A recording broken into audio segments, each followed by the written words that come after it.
ചേട്ടാ എന്നെ ഒന്ന് സൂക്ഷിച്ചു നോക്കി. എന്തെങ്കിലും പ്രശ്നം തോന്നുന്നുണ്ടോ? വലിയ പ്രശ്നമായിട്ട് തോന്നില്ല. പല്ലി കുഞ്ഞു ഇറക്കുമ്പോൾ എന്റെ കൈയും കാലും ഇറക്കണ മനസ്സിലായില്ല. അതെനിക്ക് തോന്നുന്നുണ്ട്. ഒരു മനുഷ്യനെ സംബന്ധിച്ചിടത്തോളം ഒരാവശ്യമില്ലാത്ത സാധന, എന്നാലും എന്നെ പോലെയുള്ള ആൾക്കാർ ഇത് തല കിട്ടി അത് ചുമന്നോട്ട് നടക്കും. മനസ്സിലായോ? ടെൻഷൻ. അപ്പൊ എന്റെ സബ്ജക്റ്റും ടെൻഷനാട്ടോ.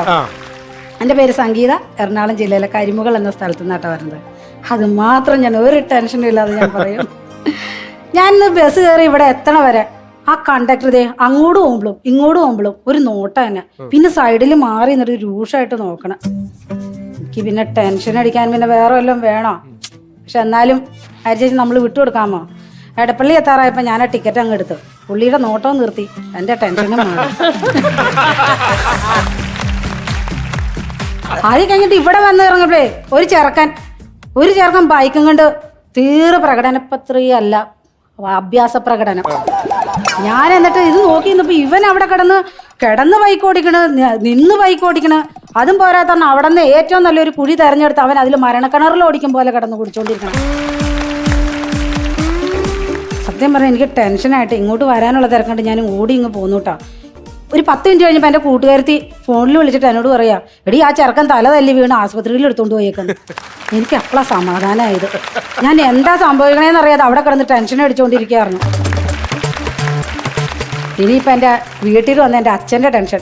കരിങ്കല്ല് ചുമന്നാണെങ്കിലും മോളെ പഠിപ്പിച്ച് എങ്ങനെയെങ്കിലും ഡോക്ടറാക്കണമെന്ന്. കരിങ്കല്ല് ചുമന്നിട്ടേ ഉച്ചയ്ക്ക് അമ്മ ഇത്തിരി ചാളക്കറി കൊടുത്തിട്ട് ആ ഒരു കഷ്ണം ചാള എടുത്ത് വായിൽ വയ്ക്കാൻ തുടങ്ങിയത്. അതേ മുന്നും കുത്തി പ്ലേറ്റിട്ട്. അല്ല പറഞ്ഞിട്ട് കാര്യമില്ല. സാവിത്രി ആൻ്റിയുടെ കല്യാണത്തിന് ആ ചോറിൻ്റെ മുകളിൽ വേണം മുരിങ്ങാക്കോലെടുത്ത് മാറ്റാനായിട്ട് പന്തല് പണിക്കാർ പന്തലഴിക്കണവരെ നോക്കി നാളെ എൻ്റെ അച്ഛൻ. ഇനിയിപ്പോൾ അതേ അടുത്ത വയനാട്ടിലൊരു കല്യാണം പറഞ്ഞേക്കുക, ചിക്കൻ ബിരിയാണിയാ. ദൈവം ഞാൻ ഇനി എല്ലാം എടുത്ത് മാറ്റാനായിട്ട് ഞാൻ കൂപ്പിന്ന് ആനേനെ വിളിച്ചോണ്ട് വരണം. ഇനിയിപ്പോൾ ഈ അരിക്കൊമ്പനും കറിക്കൊമ്പനൊക്കെ ഉള്ള കാരണം വലിയ പ്രശ്നമില്ലാന്ന് തോന്നണം. സത്യം പറഞ്ഞാൽ അരെ രമേശ് ചേട്ടാ, അച്ഛന് തൊഴിലുറപ്പ് പണിക്ക് വിടുന്നുണ്ട്. ഈ അച്ഛനെ കണ്ടിട്ടാന്ന് തോന്നണം ആ തൊഴിലുറപ്പിലെ പെണ്ണുങ്ങൾ പറയാം, ഒരു ദർപ്പപ്പുല്ലെങ്കിലും എടുത്ത് പൊക്കാനുള്ള ആരോഗ്യമുള്ളവർ ഇനി ഞങ്ങൾ പണിക്കിറക്കണുള്ളൂ. സത്യം പറഞ്ഞ ആര്യേച്ചേ, എൻ്റെ അച്ഛനായ കാരണം പറയണല്ല കേട്ടോ. റോട്ടിയിട്ട് ഇറങ്ങി നിന്ന സൂചിയാണോ നിൽക്കണേ നൂലാണോ നിൽക്കണേന്ന് നമ്മൾ ചെന്ന് തൊട്ടു നോക്കണം. പിന്നെ അച്ഛൻ എങ്ങോട്ടെങ്കിലും പോണെങ്കിൽ സഹായിക്കണ ദിശ തെറ്റി വന്ന കാറ്റാ. ഈ 3 പ്രാവശ്യം രമണി ചേച്ചിയുടെ കുളിമുറിയുടെ സൈഡിൽ എൻ്റെ അച്ഛനെ കൊണ്ടുവന്നിട്ടത് ഈ നശിച്ച കാറ്റേ. അച്ഛനാണായിട്ട് പറഞ്ഞിട്ടാ, നാട്ടുകാർ വിശ്വസിച്ചാലും അച്ഛനറിയാന്ന് എനിക്കറിയാം സത്യം എന്നാന്നുള്ളത്. ഇനി ആകെ കൂടിയുള്ള ഒരു അമ്മായിയുടെ ടെൻഷൻ ജീവിതം എങ്ങനെയെങ്കിലും ഒന്ന് രണ്ടറ്റവും കൂട്ടിമുട്ടിക്കണം എന്നുള്ള ടെൻഷനിലാണ് അമ്മായി. പക്ഷെ ഈ ചാച്ചൻ എങ്ങനെയാണെന്നറിയോ? ചാച്ചൻ ഈ മാവേലീനെ വെല്ലണ കൊടവേറിൽ ഈ ബെൽറ്റ് ഒന്ന് കൂട്ടിമുട്ടിക്കാനാ ഈ പുള്ളി കിടന്ന് പാട് പറഞ്ഞത്. ഇനിയിപ്പോൾ ഈ ചാച്ചൻ പുറത്തായിട്ട് ഇറങ്ങി പോയാലും ഈ അമ്മായിക്ക് ഭയങ്കര ടെൻഷനാ.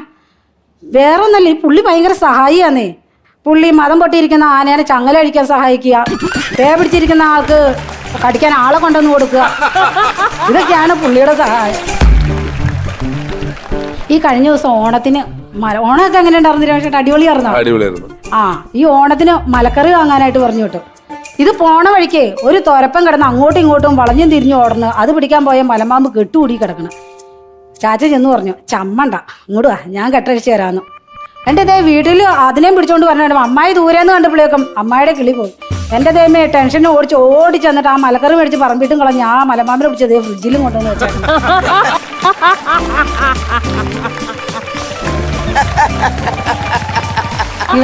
അമ്മായി പറയണ എന്നാന്നറിയോ?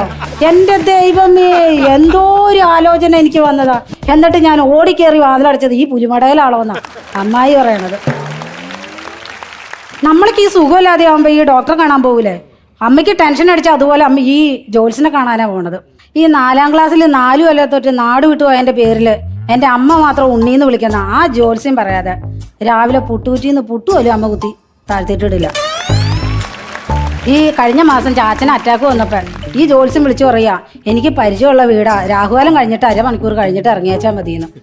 ഇത് കേട്ട് അമ്മ പറഞ്ഞു, നിക്ക് ജോത്സ്യം പറയണ കേട്ടിട്ട് മതി, അല്ലെങ്കിൽ എനിക്ക് ടെൻഷനാന്ന്. 10 മിനിറ്റ് മുമ്പ് എറണാകുളത്തോട്ട് പോകേണ്ട ചാച്ചനാ ഞാൻ അരമണിക്കൂർ മുമ്പേ പുറത്തുപെട്ടേക്കാന്നും പറഞ്ഞു അങ്ങ് പോയി അമലോകത്തേട്ട്.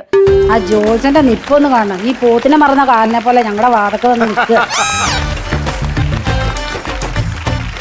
അതുകൊണ്ട് എന്തായി, ആ ആസ്പത്രി കൊടുക്കേണ്ട 10,000 രൂപ പുള്ളി തന്നെ ദക്ഷിണയായിട്ട് മേടിച്ചിട്ട് കർമ്മവും ചെയ്തു. കർമ്മഫലം ഒന്നും അല്ലാതെ എന്നാ പറയാനായിട്ടാ. ഈ 4 നേരവും കബഡി ഉരുട്ടി ചുരുണ്ടുകൂടി ഞവണിക്ക പോലെ ഇരിക്കണ ഈ ജോത്സ്യം പിന്നെയും പറഞ്ഞേക്കണേ ചിറ്റ കാരണം ജീവഹാനി ഉണ്ടാകും, ചിറ്റനെ കൊണ്ടുവന്ന് കാട്ടി കൊണ്ടുവന്ന് കളയാൻ അച്ഛനോട്. ആ പുള്ളി കാട്ടി ചെന്നപ്പോ പറയാ ചിറ്റ കാരണല്ല ചീറ്റ കാരണ ചുരുട്ടിക്കെട്ടിവള്ളി ഇടാൻ മറന്നുപോയി. ആ അമ്മ വേഗം വിളിച്ചു പറഞ്ഞു പുള്ളി മറന്നാലും ചുരുട്ടി കൂട്ടി പിടിക്കാൻ ചീറ്റ മറക്കില്ല, നിങ്ങളിങ്ങ് പോരേന്ന്. പിന്നെ കൊണ്ടുവന്ന് കളയാൻ പോയ ചിറ്റ എന്നെ ടോർച്ചടിച്ച് അച്ഛനെ വീട്ടിട്ട് കൊണ്ടുവന്നു. വീട്ടിൽ വന്ന് കയറിയപ്പോഴേക്ക് സന്ധ്യയായി. ഇതേ അമ്മ സന്ധ്യാവിളക്ക് വെക്കണ സമയം. ഇത് നേരെ കയറി വന്ന് വാതൊക്കെ വന്നിരിക്കാം.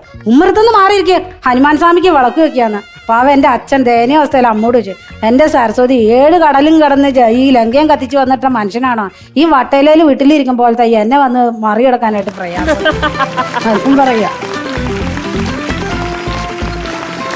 അത് കഴിഞ്ഞിട്ട് അകത്തേട്ട് കയറി വന്നു കഴിഞ്ഞപ്പോഴേക്കും അമ്മ പറഞ്ഞു നമ്മൾ എന്തൊക്കെ ടെൻഷൻ അടിച്ചാലും ടെൻഷൻ അടിച്ചില്ലേലും വരാനുള്ളത് വഴി തങ്ങില്ല.